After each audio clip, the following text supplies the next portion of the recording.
And therefore this gives us a platform to be able to train those border riders as the first responders, because we know in many accidents, like last year there were 4,400 deaths, fatalities on the road accident, of which half of that was caused by border riders and also the pedestrians. And we focus with those, then they'll be able to be there, available to give the first aid services to those who have been injured. We also plan to involve as many schools as possible within the Nyeri County to train the students in first aid and as the volunteers, as well as the communities that live around the hotspot areas.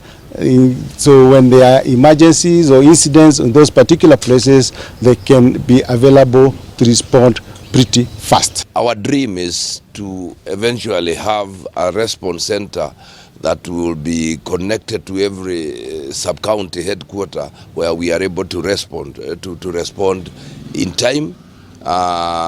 real time, so that we can mitigate in cases of emergencies which are natural sometimes, others are just man-made.